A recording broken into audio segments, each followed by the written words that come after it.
Edward Thorndike merupakan education psychology expert dari Amerika dan nama sebenar beliau ialah Edward Lee Thorndike. Beliau telah memperkenalkan 3 konsep utama dalam teori beliau iaitu Law of Learning, iaitu Law of Effect, Law of Readiness dan Law of Exercise. Teori yang pertama ialah Law of Effect.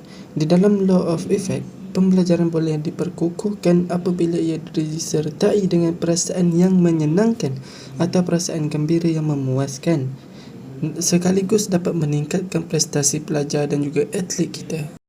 Kesannya, apabila kegagalan seseorang individu itu ataupun seseorang atlet itu dipandang dengan reaksi negatif, reaksi emosi yang negatif, ia akan menjejaskan prestasi individu tersebut.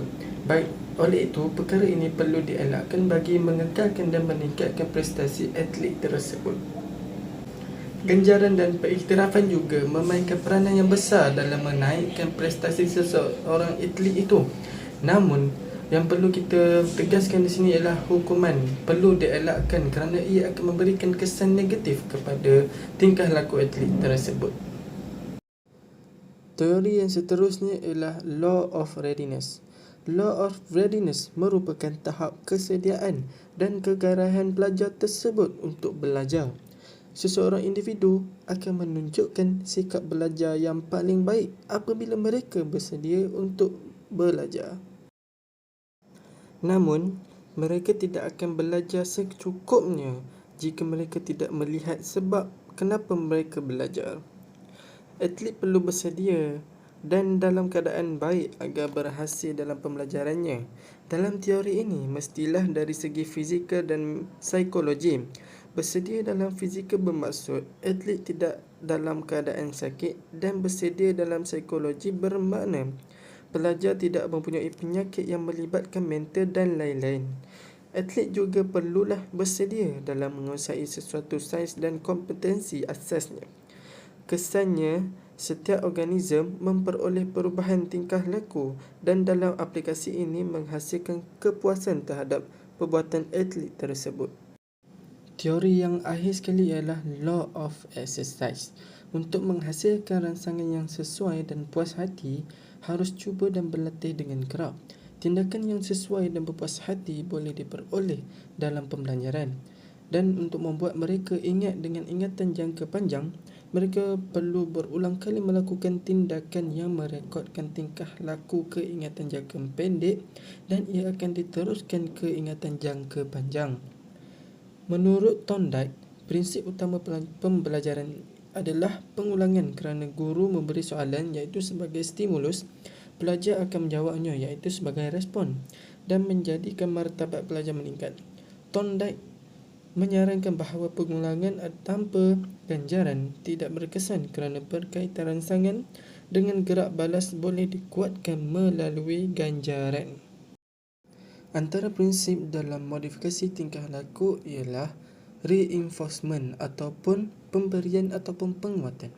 Guru ataupun jurulatih sebagai salah satu komponen dalam sistem pembelajaran untuk meningkatkan kemampuan peserta didik ataupun atlet mereka, memiliki peranan penting dalam menentukan arah dan tujuan dari suatu proses pembelajaran.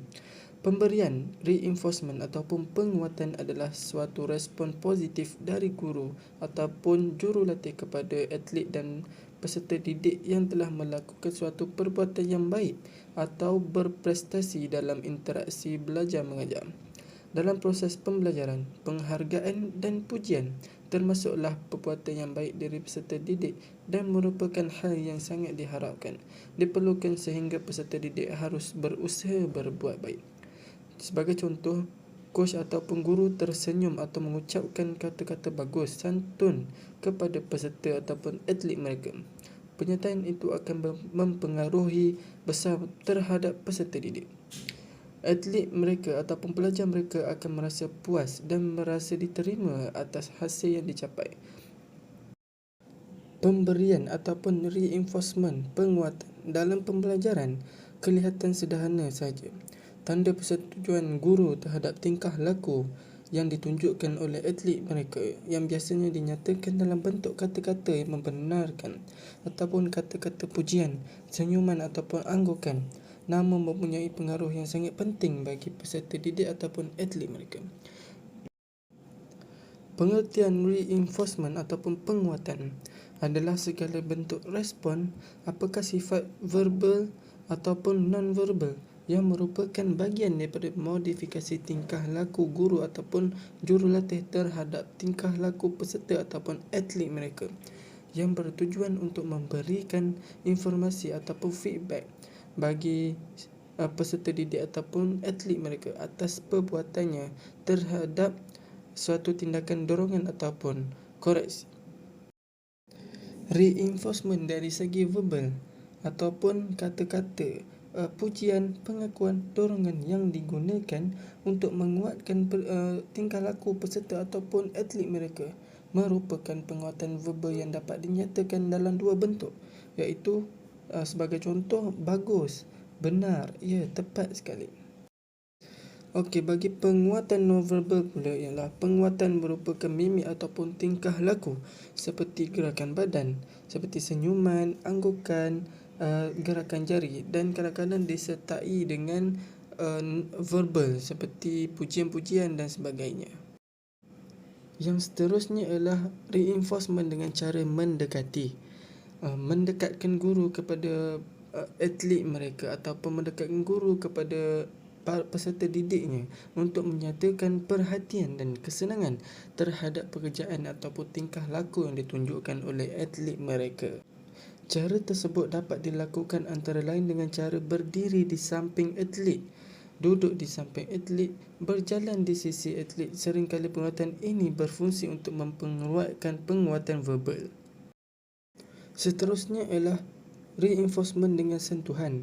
Guru ataupun jurulatih dapat menyatakan persetujuan dengan penghargaan terhadap perilaku atau yang ditunjukkan oleh peserta didik ataupun atlet mereka dengan menepuk-nepuk bahu atlet mereka ataupun berjabat tangan dengan atlet mereka. Cara seperti ini disebut dengan sentuhan. Penggunaan reinforcement ini harus dipertimbangkan dengan cermat agar sesuai dengan umur, jenis jantina dan sebagainya. Dengan kata lain, reinforcement mempunyai banyak teknik dan fungsinya tersendiri dalam meningkatkan prestasi atlet. Oleh itu, setiap jurulatih dan pendidik perlu memahami dan mendalami teori ini bagi meningkatkan motivasi dan prestasi atlet.